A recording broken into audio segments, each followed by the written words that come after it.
Satu, surat utang obligasi. Surat utang obligasi merupakan salah satu efek yang tercatat di bursa efek di samping efek lainnya, yaitu seperti saham, suku, efek berabung aset maupun dana investasi real estate. Obligasi dapat dikelompokkan sebagai efek bersifat utang di samping suku. Obligasi dapat dijelaskan sebagai surat utang jangka yang menengah panjang yang dapat dipindahtangankan, yang berisi janji dari pihak yang diterbitkan untuk membayar imbalan berupa bunga pada periode tertentu dan melunasi pokok utang pada waktu yang telah ditentukan kepada pihak pembeli obligasi tersebut. Obligasi dapat diterbitkan oleh korporasi maupun negara. Di sini ada jenis-jenis obligasi. Berdasarkan dari penerbit, yaitu ada obligasi pemerintah, ada obligasi koperasi, dan ada obligasi pemerintah daerah. Nah, kalau untuk obligasi pemerintah itu diterbitkan oleh pemerintah pusat. Contohnya surat utang negara atau SUN, obligasi retail Indonesia, ORI atau suku negara. Kedua, ada obligasi koperasi diterbitkan oleh perusahaan baik itu BUMN maupun swasta. Terus ada yang dari pemerintah, diterbitkan oleh pemerintah untuk membiayai produksi daerah. Itu di sini juga ada berdasarkan sistem pembayaran bunga, yaitu ada zero coupon bonds sama coupon bonds. Nah, kalau untuk zero coupon bonds itu yaitu obligasi tanpa pembayaran bunga periodik. Keuntungannya yaitu dari selisih harga beli dengan nilai nominal saat jatuh tempo. Terus ada coupon bonds itu yaitu obligasi dengan pembayaran bunga secara periodik. Terus ada hak penukarannya, ada convertible bonds, exchangeable bonds, sama portable bonds. Kalau convertible bonds itu obligasi yang dapat ditukar menjadi saham perusahaan penerbit. Kalau exchangeable bonds itu obligasi yang dapat ditukar dengan saham perusahaan lain yang masih berafiliasi dengan penerbit. Kalau portable bonds yaitu obligasi yang memberikan hak kepada pedagang untuk menjual kembali kepada penerbit sebelum tempo.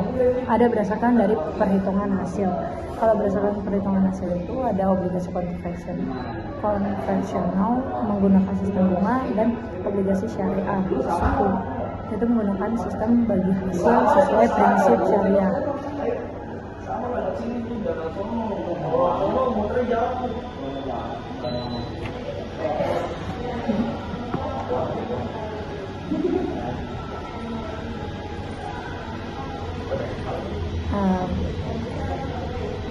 Peran obligasi dalam portofolio investasi yaitu ada stabilitas dan pengurangan risiko, ada sumber pendapatan tetap, yang ada konservasi modal, diversifikasi,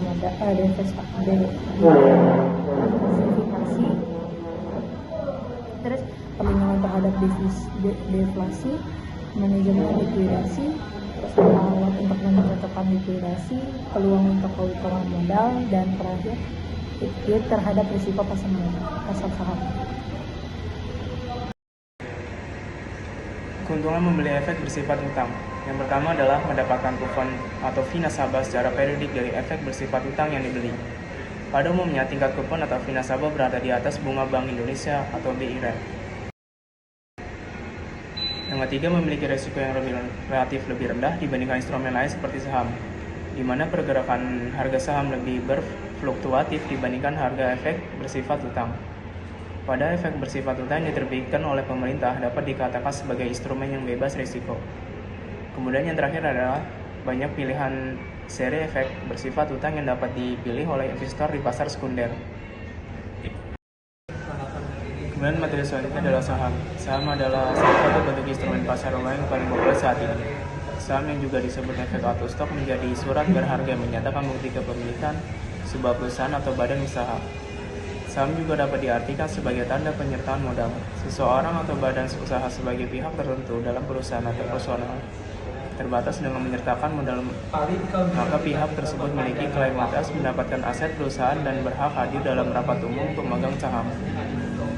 Pengertian lain daripada saham adalah sesuatu yang bernilai dari perusahaan yang berwujud perseroan terbatas ataupun bentuk emiten yang dipakai untuk mengantar pemilik saham menjadi seseorang yang menanam modal dengan membeli saham suatu perusahaan, maka ia adalah instinktif menjadi pemilik ataupun pejabat saham perusahaan tersebut. Baik, materi selanjutnya yaitu ciri-ciri investasi saham. Yang pertama, ciri-cirinya yaitu satu, saham yang anomali dengan indeks. Yang kedua, saham yang posisi open lebih rendah dari close. Kemudian yang ketiga, nilai nominal atau nilai pari. Kemudian yang keempat, saham yang jatuh dalam. Yang kelima, nilai wajar saham. Dan yang keenam, nilai pasar. Risiko investasi saham. Yang pertama ada capital loss. Investor saham bisa mengalami suatu kondisi di mana harus menjual saham lebih rendah dari harga belinya. Misalnya harga saham tertentu yang dibeli terus mengalami penurunan, akhirnya investor akan terpaksa menjual sahamnya dan justru memperoleh kerugian. Kemudian yang kedua, risiko likuiditas. Seseorang mengalami risiko likuiditas jika perusahaan yang sahamnya dia miliki mengalami bangkrut oleh pengadilan atau perusahaan tersebut bubar. Risikonya adalah pemegang saham akan mendapat prioritas terakhir setelah seluruh kewajiban perusahaan tersebut dapat dilunasi. Jadi jika tidak ada sisa sama sekali dari perusahaan, maka pemegang saham tidak memperoleh hasil dari likuidasi sama sekali. Kemudian yang keempat yaitu saham dislisting dari bursa. Risiko yang mungkin saja dialami investor adalah saham dihapusnya inventarisasi bursa saham sehingga saham tersebut tidak dapat dibursakan. Kemudian yang keempat yaitu kehilangan aset. Investor saham bisa berisiko kehilangan aset jika tarik beli saham sangat besar dari tarik jualnya. Selanjutnya yaitu harga saham. Harga saham adalah merupakan harga jual beli yang sedang berlaku di pasar efek yang ditentukan oleh kekuatan pasar, dalam arti tergantung pada kekuatan pasar, dalam arti tergantung pada permintaan atau penawaran. Harga saham juga menunjukkan nilai dari perusahaan sendiri. Semakin tinggi nilai suatu perusahaan, maka investor akan tertarik untuk menjual sahamnya. Bursa saham merupakan salah satu indikator perekonomian suatu negara. Maka diperlukan suatu perhitungan tentang transaksi yang terjadi dalam bursa sepanjang periode tertentu. Perhitungan ini akan digunakan sebagai tolak ukur kondisi perekonomian suatu negara. Untuk negara Indonesia, perhitungan tersebut adalah perhitungan indeks harga saham gabungan. Nilai pasar adalah nilai saham yang ditujukan oleh harga saham tersebut di pasar. Sedangkan nilai intrinsik atau dikenal sebagai nilai teoritis adalah nilai saham yang sebenarnya atau seharusnya terjadi. Faktor-faktor yang mempengaruhi harga saham. Return on quality. Menurut Lestari, dan Sugiarto, return on quality digunakan untuk mengukur keuntungan bersih yang diperoleh pengelolaan modal yang diinvestasikan oleh pemilik perusahaan. Return on quality diukur dengan perbandingan antara bersih dengan total modal. 2. Net profit margin. Rasio antara bersih, yaitu sesudah dikurangi dengan seluruh expense termasuk pajak dibandingkan dengan penjualan. Semakin besar net profit margin, akan kinerja perusahaan akan semakin produktif. Analisis terhadap harga saham. Analisis teknikal merupakan upaya untuk memperkirakan harga saham dengan mengamati perubahan harga saham tersebut di waktu yang lalu. Analisis teknikal adalah pendekatan investasi dengan cara mempelajari data historis diri harga saham serta menghubungkannya dengan trading volume yang terjadi dengan kondisi ekonomi pada suatu saat itu. Analisis kedua hanya mempertimbangkan pergerakan harga saja tanpa memperhatikan kinerja perusahaan yang mengeluarkan saham. Pergerakan pengaruh ekonomi, pengaruh politik, pengaruh statement perdagangan, pengaruh psikologis maupun pengaruh isu-isu lainnya. Analisis teknikal merupakan upaya untuk memperkirakan harga saham dengan mengamati perubahan harga saham di periode yang lalu dan upaya menentukan kapan investor harus membeli, menjual, dan mempertahankan sahamnya. Dengan menggunakan analisis grafik, indikator teknis yang digunakan adalah moving average, tren yang mengikuti pasar, volume perdagangan, dan short sintetis. rasio.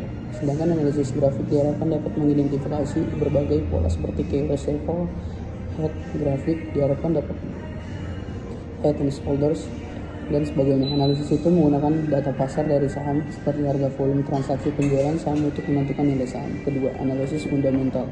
Analisis fundamental ini menyatakan bahwa setiap investasi saham mempunyai landasan yang kuat disebut nilai intrinsik yang dapat ditentukan melalui suatu analisis yang sangat hati-hati terhadap kondisi perubahan pada sekarang dan prospeknya di masa mendatang. Nilai intrinsik merupakan suatu fungsi dari faktor-faktor perusahaan yang dikombinasikan untuk menghasilkan suatu keuntungan return yang diharapkan dengan suatu risiko yang melekat pada saham tersebut.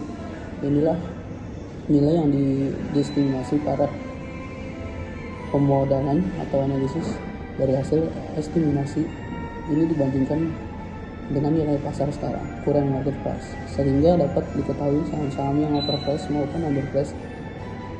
Menyatakan bahwa analisis fundamental mencoba memperkirakan harga saham di masa yang akan datang dengan fundamental.